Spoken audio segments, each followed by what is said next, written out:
मई 1998 दुनिया की सबसे ताकतवर खुफिया एजेंसी CIA को पूरा यकीन था कि भारत अगर कोई भी परमाणु गतिविधि करेगा तो वो उनकी निगरानी से बच नहीं पाएगा।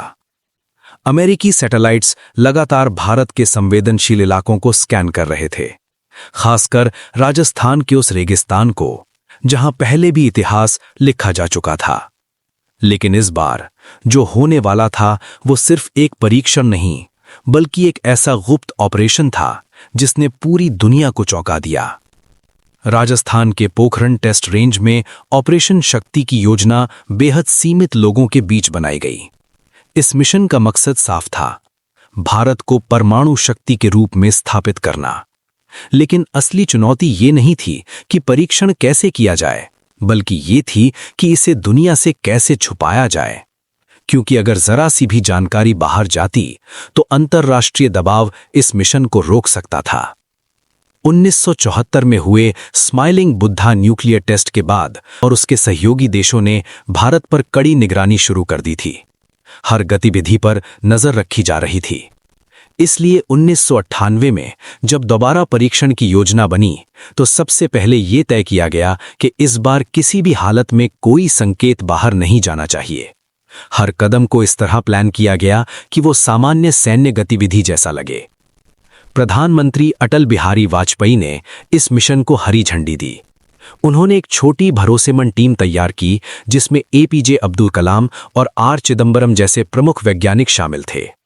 इन सभी को स्पष्ट निर्देश थे, काम पूरी गोपनीयता में होगा और किसी भी तरह की जानकारी बाहर नहीं जानी चाहिए। पोखरण में वैज्ञानिकों को उनके असली रूप में नहीं भेजा गया।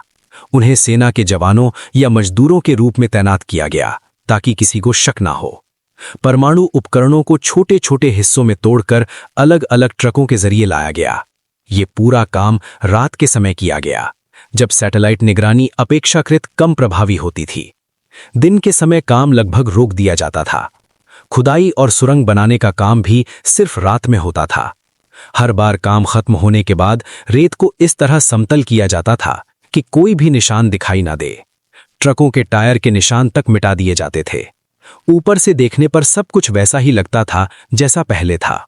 यही वजह थी कि सैटेलाइट इमेजेस में कोई असामान्य गतिविधि स्पष्ट नहीं दिखी। हालांकि CIA को कुछ हलचल का अंदाजा जरूर हुआ था, लेकिन उसे सामान्य सैन्य अभ्यास समझकर नजरअंदाज कर दिया गया। ये भारत की सबसे बड़ी रणनीतिक सफलता थी, सामने होते हुए भी पूरी सच्चाई को छुपा लेना।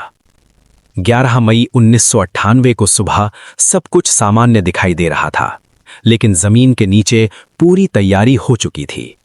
निर्धारित समय पर बटन दबाया गया और कुछ ही सेकंड में शक्तिशाली विस्फोट हुआ।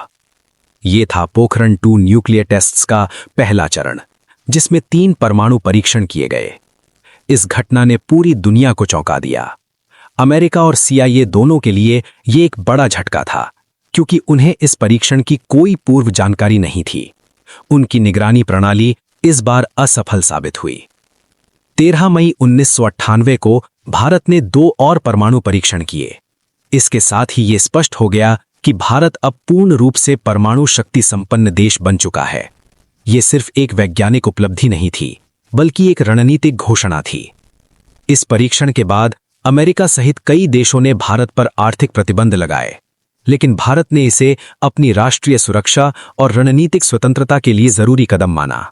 यह निर्णय पूरी तरह सोच समझ कर लिया गया था। ऑपरेशन शक्ति की सफलता का सबसे बड़ा कारण इसकी गोपनीयता और सटीक योजना थी। हर व्यक्ति ने अपने हिस्से का काम पूरी सावधानी से किया।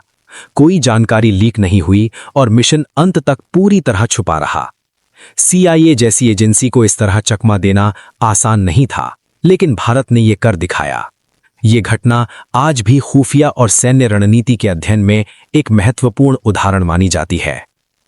पोखरण की रेत में हुआ यह परीक्षण सिर्फ एक विस्फोट नहीं था, बल्कि एक संदेश था कि भारत अपनी सुरक्षा और निर्णय खुद ले सकता है। ये आत्मनिर्भरता और रणनीतिक सोच का परिणाम था।